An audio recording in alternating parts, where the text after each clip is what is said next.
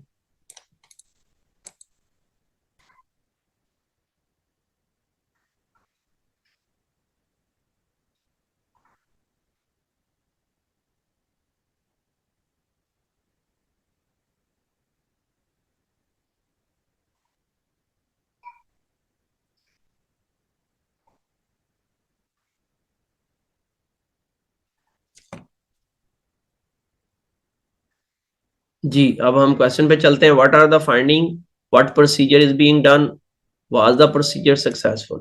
इसके आंसर है जी कि आपके सामने हैं जी आंसर्स। लो जी, इसके आंसर्स हैं जी, fistula from left main stem coronary artery to the coronary sinus which drains into RA. जी हम आपको दिखा देते हैं। Fistula from left main stem, ये देखें यहां से। अच्छा आप इसको लेफ्ट मेन स्टेम, ये भी कोई कह सकता है कि ये लेफ्ट मेन स्टेम तो ये बारीक सा निकल रहा है जो दो में डिवाइड हो रहा है, ठीक है ना। और नॉन मैग व्यू किया गया है क्योंकि कैथेटर भी बारीक नजर आ रहा है, इसलिए हाथ से फिर आर्टरीज भी बारीक नजर आनी चाहिए थी। तो मे भी आप ये भी कह सकते हैं कि ये एओर्टिक साइनस ऑफ वल्सल्वा से ही डायरेक्टली एज ए फिस्टुला निकल रहा है। और लेकिन आपको जो ज्यादा लग रहा है वो ये है कि लेफ्ट मेन की आर्टरी से ये निकल रहा है। बहरहाल लेकिन लेफ्ट मेन आर्टरी से ये फिस्टुला निकल रहा है जो कि आ रहा है corny sinus. Corny sinus main drainage होती है, वेनस ड्रेनेज होती है हार्ट की, और वो ड्रेन कर रहा है इनटू आरए, और कॉर्नी साइनस आरए में ही ड्रेन करता है। ये भी पॉसिबिलिटी है कि फिस्टुला पूरे का पूरा इधर तक आए, लेकिन कम पॉसिबिलिटी है। ज्यादा पॉसिबिलिटी ये है कि ये छोटा फिस्टुला और उसके अंदर चला जाए। अब उन्होंने किया क्या है कि जी उन्होंने एक पीडीए डिवाइस जो ली है, और वो छोटी पीडीए डिवाइस जो होती है इम्प्लांटेड डिवाइस, वो यहाँ पे उन्होंने फिक्स कर दी है, प्लग कर दिया ताकि वो रुक जाए, फिस्टुला बंद हो जाए। और ये भी आप पूछ सकते हैं कि भी अगर ये कॉर्नी साइनस में है तो फिर इन्होंने इधर से बंद क्यों किया है, ये भी इंटरवेंशनिस्ट को बताना चाहिए बहरहाल, लेकिन मेरी ये प्रोसीजर किया हुआ नहीं है। यहाँ से सक्सेसफुल किया था कि नहीं, ये डेफिनेटली सक्सेसफुल है, लेकिन प्रॉब्लम इसमें ये है कि जब ये डिवाइस लगाई जाती है ये मैश होता है, थोड़ी देर में इसको थ्रोम्बोज होके, तो कुछ 2-3-4 दिनों में थ्रोम्बोज होने के बाद ये बंद हो जाता है। तो डेफिनेटली साइड से वो उसका कोई डाई नहीं जा रही, बल्कि दरमियान में से जा रही है, जो कि मैश में से जा रही है और बहुत ट्रिकल करके जा रही है। इस वजह से ये सक्सेसफुल प्रोसीजर है। क्या ये उन लोगों को ये जवाब दे सकते हैं जिनके जिनके हॉस्पिटल्स में, जैसे पंजाब इंस्टीट्यूट ऑफ कार्डियोलॉजी में प्रोसीजर जो है ये रेगुलरली होता है। It is a successful procedure, the dye spillage is because still the meshwork of the device has not been thrombosed, as the dye injection is just after procedure. The spillage will stop once the mesh of the device is thrombosed with the passage of time. ठीक है जी। Closure of the AV fistula कर रहा है जी PDA closure device के साथ at the level of are.